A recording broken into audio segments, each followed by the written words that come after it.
3, 2, 1, action. What up, guys? Welcome back to Off the Record, where we talk about whatever we want. And today we have Eagle Man! Eagle Man! Woo-hoo! Can you see pretty good out of that? Yep, I can see perfectly. How many fingers am I holding up? 2. That was 4. I can't see the other hand. It's over there. Oh, you can't. Did you ever, You can't be like, how many fingers am I holding up? I can. I did. did you ever, Turn into an eagle? no, like, pull on a mascot's tail or anything like that as a kid? No, I was a nice kid. Because when I went to Chuck E. Cheese as a kid, I remember I kept yanking on the Chuck E.'s tail, and then through one of those masks, like through that screen where his smile was, he goes, if you fucking do that again, kid, I'm gonna beat you up. And I was like, Chucky's scary! I think since when I went to those things as a kid, even at Hometown Buffet, they used to have the Bumblebee mascot. They did? Yeah, and then that shit would come out, and just the whole restaurant, all the kids would start crying. Why would they do that? Just to dude, that literally tormented me as a kid. I did not want to see it. I remember the Chuck E. Cheese one. You know how the curtains open and there's that whole like rock concert? Yeah, those were scary. That shit scared the fuck out of me. I have pictures of me with my mom, me crying my brains out with the fucking things that play like guitar or whatever. They'll be like this.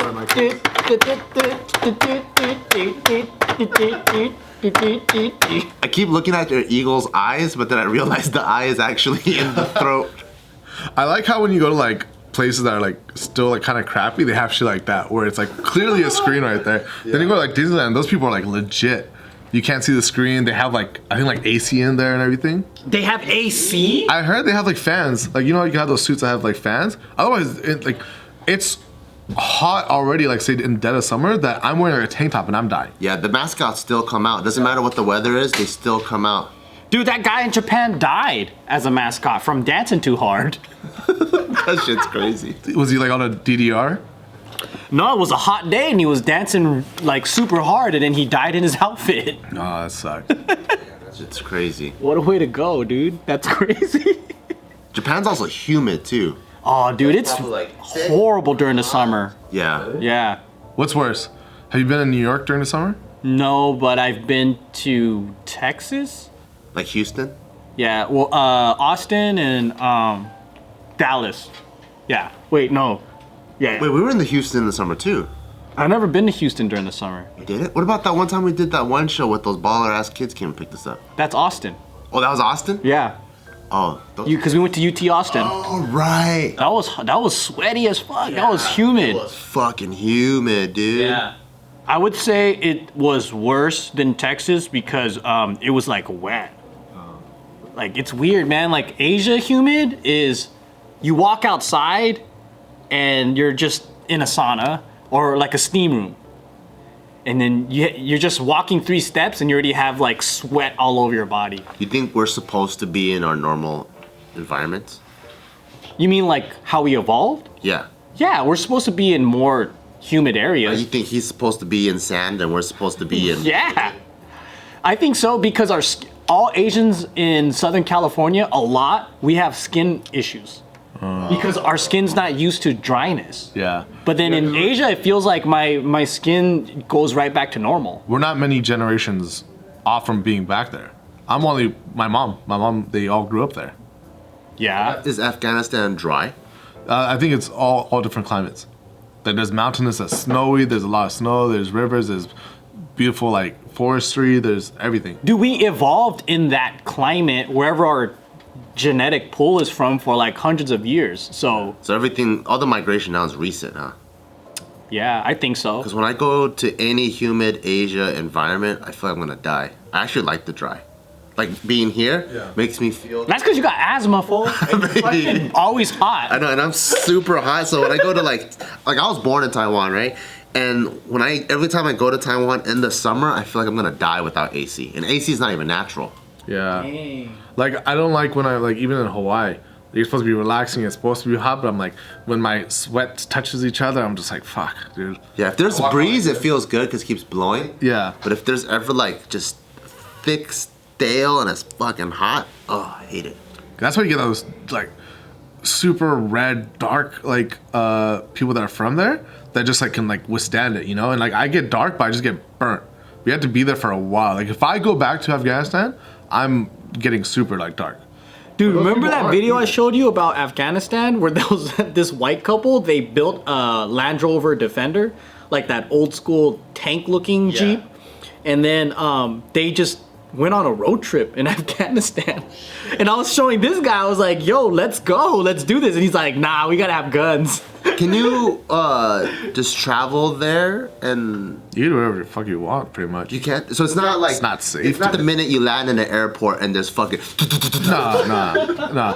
I mean, It looked safe from the vlog that I watched. Oh, okay. yeah, like there's so many parts that you could travel to that are like good. They have bad things everywhere, but it's like, you just have to be mindful. And then especially being a foreigner, it could be a little bit more. You do raise suspicions, but in Muslim culture and especially in Afghanistan, they treat you like I forgot some places like this. I saw this video where this guy was going like trying to buy some like snacks and food, and they wouldn't let him pay because they knew he was a foreigner. They were like, "Oh no, you're our guest." And these people survive on the money that they get from people, and they were like, they wouldn't let him pay. I'm gonna go there. If they charge me, I'm like, hey, my friend Nadeem said Go to Saudi Arabia. Man, I'm supposed to be a guest. I want to go to Dubai and like meet someone rich and be like, oh, that's a dope watch, because then it's like customary. Like, say they invite you in your home. Yeah. I forgot where I was reading it or like watching it, but they're like, and it happens a lot where it's like if you're like, oh, like that's a nice watch, and then only for like the super ballers, they'd be like, oh, take it, like because they want to show like one. It's like, oh, if you like it, like it's nothing to me, like it's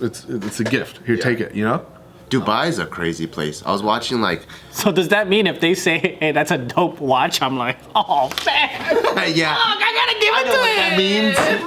Hey, don't give me I'm no. not as rich as you, only have one. Don't give me any compliments. Dubai's a crazy place, but I like it because I think for them, if they want something, they'll just make it. So like half the islands are man-made. Fuck it. They even have an indoor ski resort. They're like, fuck it. Like everything. I'm like, that's fucking tight, It's dude. crazy. It's like this is all recent. Yeah. You go like 20 years Nothing ago. but desert. 20 years ago it was just desert. Yeah, and they just make it. They're like, if they want something, they'll make it happen, which is fucking tight. That means they have a lot of money. Yeah. Dude, that's crazy. I want to go visit all these different places, but I'm afraid of what kind of news we see here with like terrorism and shit like that. But I did watch this moto vlogger. She went from Thailand to Europe, and she went through like Iran and all these other countries that I thought was always unsafe, but it's actually super safe, where she got lucky or whatever. Probably always safe places. I mean, it's like America. You don't go to certain neighborhoods here. Yeah. But how do these people know like where to go? I'm sure they research. Maybe you just go like this. That place looks dangerous. It looks safe. Because there's a bunch of guys in the back of a truck with guns. Maybe I don't go that way. I go this way. Yeah, be mindful. Don't like it. Just don't go. Like you shouldn't. Like those people. I feel like you do hear stories where they do end up dying. You know. Yeah. Like there was that stupid ass couple that went to go bike through ISIS territory to show that they're like, it's not bad, and they got kidnapped and killed. Those are those guys that are like don't practice common sense where they think they're superheroes. Like that one guy, he wanted to. You know, there's that one island off of India that hasn't evolved for thousands of years. Oh, the Sentinel one. Yeah. And then there's a guy that was like, oh, I gotta bring Christianity there. Mm-hmm. And the minute they land, there's like 1,000 arrows shot through that fool. Well, especially because they're not like they know about white people. Yeah. So before they were good with people. So in the island they allowed a person, but that guy brought diseases, raped a bunch of people, killed a bunch of people. That's why they're hella paranoid, Yeah, because there was some weird missionaries that went there and raped the people. Killed them, brought hella disease. So like no more white people. Yeah. Yeah, I mean, I would travel more to like those places if I did like have more money or like was able to like start a business, then I can like leave. I just need the help with that. With the money part, right? Which is freaking awesome because this episode is brought to you by Upstart, baby. There's a lot of economic chatter right now about the state of the market. Is it recovering? How long will it take? Have we seen the worst? But if you're struggling to pay off high interest credit card debt, you can't wait for those answers, and that's probably the only thing that's bringing you down. So you need to take action. And now with Upstart, there's actually something you can do today to help fight off high interest credit card debt. Upstart is a revolutionary online lending platform that knows you're more than just a credit score. Unlike other lenders, Upstart can reward you based on your job history in the form of a smarter rate. Upstart lets you skip going to the bank because it's completely online. They offer loans from $1,000 to $50,000, so you can consolidate your debt into one easy fixed rate payment. Upstart makes it fast and simple to check your rate. Since it's just a soft pull, it won't affect your credit score. The hard pull happens if you accept your rate and proceed with your application. The best part, if the loan is approved and accepted, most people get their funds the very next business day. Over 500,000 people have used Upstart to pay off credit cards or meet their financial goals. Free yourself from the burden of high interest credit card debt and get back to using your money your way with Upstart. See why Upstart has over 6,000 5-star reviews on Trustpilot, and hurry to upstart.com/record to find out how low your Upstart rate can be. Checking your rate only takes a few minutes. That's upstart.com/record.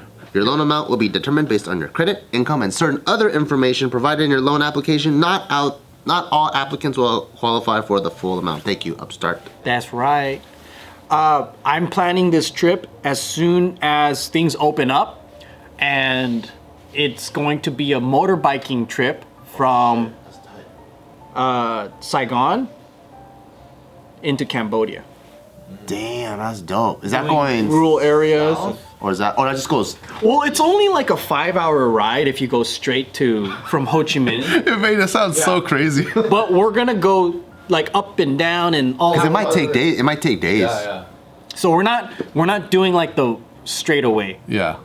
I'd love to do something like that if I'm able to like stop and like experience like the different like cuisines and like explore the part of the city. That's the goal, man. Yeah, that's tight. Because Southeast Asia is actually very, like, everything's close, right? Like, I mean, if you think about it, from here to San Francisco, you go to, like, if you were in Europe or other countries where they're basically the size of our states, it's just close, like, compared to our distances. So if you're used to doing like a 6-hour road trip or a 10-hour one, then just going off into Southeast Asia, you can hop a lot of countries. But what we want to do is like go all over Vietnam into the mountains and then through the Cambodian like backwoods area and then all the way up to the main city. Yeah. And it's cool because I have a base in Saigon and Vietnamese speakers, and then I have Cambodian speakers. So I feel like pretty safe. What if you need to go diarrhea on a motorcycle? Dude, I'm gonna just pull over. Did you have diarrhea the first time you went to Vietnam? No. Or your gut just handled everything? I had a stomach ache like the first or second day, and it was kind of constipation, but that was it. But everyone gets messed up. Like everyone usually gets sick. It's new bacteria in the food, right? And you're not used to it. I've been to Southeast Asia like 5 or 6 times now, though. So I don't know if it's like Southeast Asia food and street food is the same, and I'm fine or whatever. I don't know. Yeah, I have a friend that travels a lot, and he goes, whenever I go to like India, he's fine. He goes to like the slums, the best parts, street food, everything. Whenever he goes to Vietnam, always gets food poisoning. But what I heard though is a lot of people just go to any vendor off the side of the road, and my friends are basically like kind of locals now. Like they've been there for like 10 years. So they go to all the food spots that the locals told them that it's safe. So he's like, the reason why a lot of people get sick is they'll just be like, oh, let's try this cart or let's try that, versus going to places that they eat at regularly, because even the locals don't touch random carts. Maybe you should start off with like going to the McDonald's of that country and then slowly work your way down to mom and pop and then the street food vendors. Yeah, because I did pretty much everything, but I also pick and choose. Like, for example, right, if they're doing seafood and it's just a crab that's boiled, highly unlikely that's gonna be something that gets me sick. Yeah. Or like, Sounds bomb. yeah. But like sometimes there are vendors where you watch how they wash it and you're like, fuck, dude, I'm risking my life for this shit. Man, I ate Boomball Way in a tire shop, dude. What the fuck? Yeah, by day they were a tire shop where they like fix tires on scooters. Did you eat it out of a piece of a tire? What's boom away? It's what we ate right now. Soup that we had was like The red. spicy red soup. Yeah. Yeah. Oh, have you tried it? No. You gotta try. You'll like it. It's It good. said it had pork in it, so I don't know. Oh, yeah. So it's a pork foot spicy soup, right? And we were in the city. Oh shit, I forgot if it was Nha Trang or Da Nang, but by daytime they're a tire shop, and at night they set up a kitchen, and then they just have these big ass stock pots boiling, and you go in, and it is pretty crazy because you're sitting and it smells like grease. They just put some freaking benches and you're eating, and then the fucking roach came and crawled up my foot, and I kicked that motherfucker off, and we're just eating, dude. Was it still bomb though? Yeah, I mean it tastes good, Yeah. but a lot of things in Vietnam tastes really good. And it's So- a lot of things in Vietnam. It's like a barber shop in the morning. At That night, was it's just a like, special place. That was just like a random, like, they do two businesses. But it's just weird because, like, I guess, like, in the States, right, we have all these regulations and, like, they have to be a certain way. But, like, out there, it's pretty crazy what kind of creative things humans can come up with. Because if you go to the tourist areas, it's more similar to, like, restaurants out here. Like, westernized. yeah, like the cleanliness standards and everything, right? Yeah. But if you just go out to the back country or whatever, a restaurant is literally kiddie tables and seats and a ton of ingredients and a lady just fucking cooking up at the wok, and it's like, there you go. Yeah. I just want to go and like every country just hit up like a few spots that like Anthony Bourdain went to. Yeah. But the only thing I heard with that now is because he made them so popular that they're say killing it with business, but they just can't keep up the quality or like the Oh, it's not the quality, same? but the taste demands like from how it used to be when it was like just a smaller amount of pop. When it was actually really good, that brought him on the show. Yeah. But I mean that's good for them that they're probably killing it with business. It just became like a tourist trap. Yeah, I also heard some of those are like, before you could just go down and get something to eat, but now it's like a 2-hour wait. Yeah. Because it's so poppin'. Yeah. Yeah, it's pretty crazy because what we would do is we would get on our scooters and we would just hit up different food stands, and then it's like $1 or $2 for like a noodle soup. Do you guys do the scooters each have one, or you guys are like holding each other? In the beginning, I was holding him. Because that's more customary, right? Yeah, we were carpooling because it's scary, man. I didn't ride my own scooter for a week because it was fucking scary. Damn. Yeah, but then you get the flow. Plus like if you learn here, it's completely different out there. Way different. Over there, it's just like, you do whatever the fuck you want. They're coming onto oncoming traffic. Like you're riding and a dude will fucking fly through on the sidewalk and you're just like, what the fuck? That's so scary. Yeah, but then you get it. They actually go extremely slow. So it's chaotic, but it's manageable speeds. And I learned in a beach city called Da Nang because I was too scared to do it in Saigon. So I was doing it in an area where it's actually dangerous because there's less traffic, so people haul ass. So people go faster. But I was like more comfortable because there's less cars. Yeah. And then I learned there, and then by the time we went back to Saigon, I was like, fuck it, I want my own. And then like I'm tired of riding behind and holding it. What's crazy in Taiwan, like the crash culture is so different here. I mean, over there, because over here, like if you crash into someone, it's like, okay, what's your insurance, license, whatever, and it immediately becomes this big deal and have like a ton of paperwork. In Taiwan, you'll see 2 cars crash and they come out and they're like, what the fuck, dude, what the fuck? All right, and they just both leave and half their bumpers falling off. Really? Yeah, they're like, it's not like a thing where, pay for it. yeah, they're just like, I think the mindset is if you're gonna drive or ride a motorcycle, you're gonna crash. Yeah. So obviously you don't want someone pulling out in front of you and crashing, but no one wants to crash, so fuck it. You know, we'll go fix it on our own. But over here, I think it's very important to figure out who's right or wrong. It's crazy seeing traffic rules and like customary like things that they do. Like I think in Germany or Norway, say like the highway's busy, right? No matter what, they'll leave the middle lane open just in case emergency needs to drive. So if it's traffic, there's no one in the middle lane. Wow, they actually respect that. They respect that. And then like if say there is an accident, people will pull over and stuff like that. So always emergency can get through. Yeah, it's just like They really care about that, huh? yeah. And was it in Italy? Like people they use their bumpers to push other cars so they can fit in the spots. Really? I didn't know that. That's crazy. I've seen that in Taiwan before. That's what a bumper is for, to bump them out of the way. Don't fucking hit my Lambo if I got one out there. Oh yeah.